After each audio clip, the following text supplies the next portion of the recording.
Reloading is stupid. I got one. We're going to test it. So I'm just unboxing this. This is stupid. This warning label tears. Right here on the corner, see how it's tearing? It tears and it's super sticky. Why would you do this? Why would you make your freaking customers spend 30 minutes to get a fucking warning label off of it?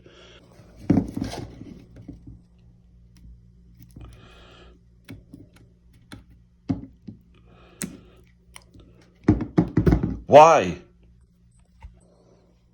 All right, I finally got it off. That is ridiculous. And then I had to take the label and just basically pull all of the resin off of the glue off of this. I still don't think I got it all off.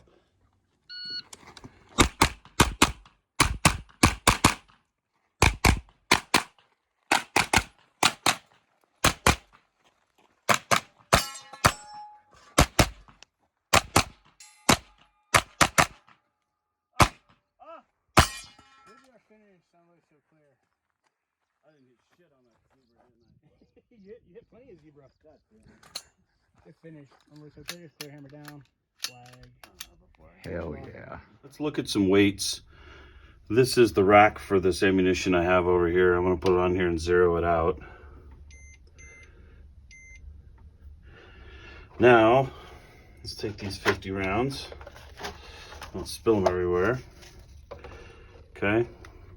With this magazine is 2 pounds 4.6 ounces. 2 pounds 4.6 ounces. Okay,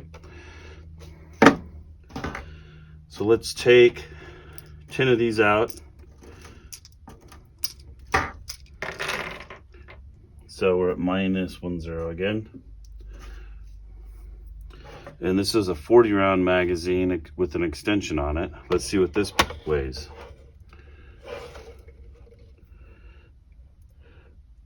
1 pound 8 ounces.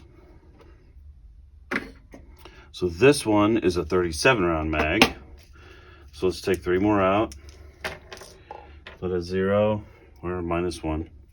Let's see what this one is. 1 pound 4.4 ounces. Okay, so you see where we're going here. Obviously, less ammunition is less weight, but there's less weight overall because of the extensions on these. And additionally, this body is a huge amount of mass. So if you start looking at the tower on these comparatively, let me turn it this way, it might be a little bit easier to see.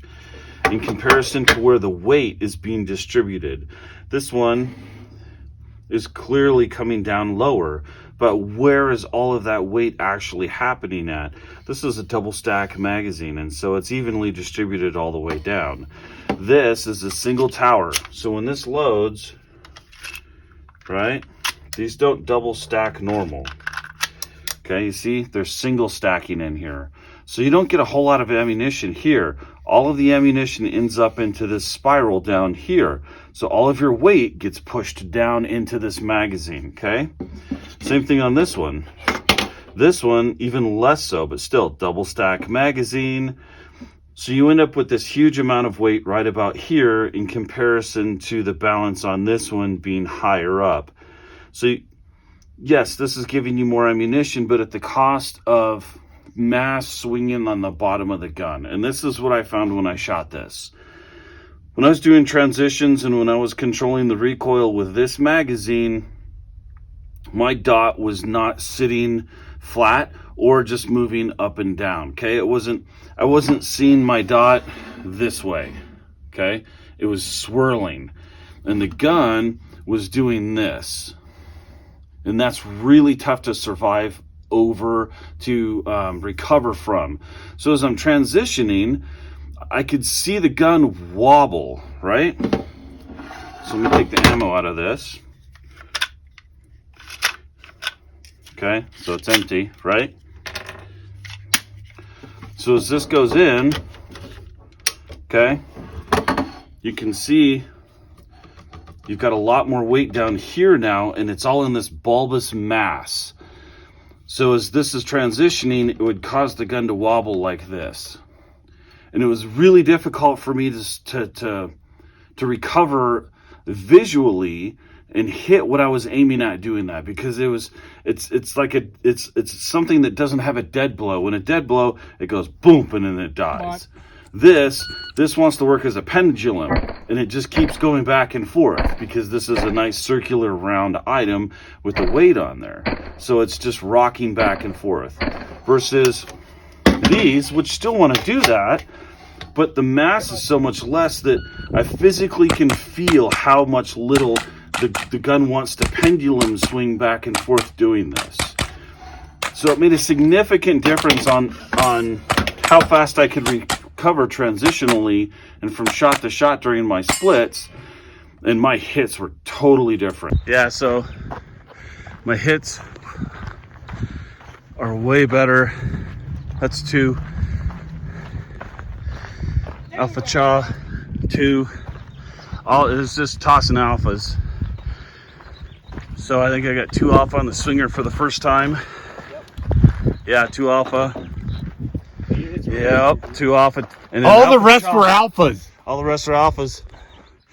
So that mass makes a huge difference in accuracy. Fucking huge. It'll be interesting to see how many people run that shit, though. Yeah. When I was shooting these, my hits were 2As, 2As, 2As. This thing, I was throwing Charlies everywhere.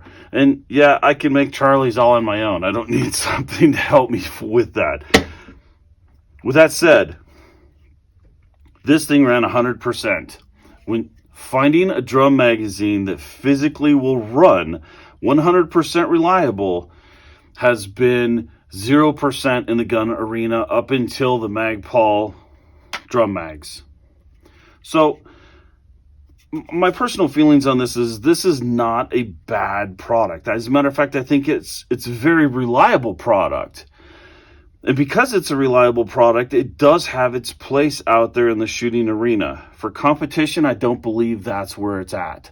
I think you could learn to shoot this and recover. You're going to have to hold the gun a lot harder to stop it from pendulum swinging when you're transitioning and during recoil.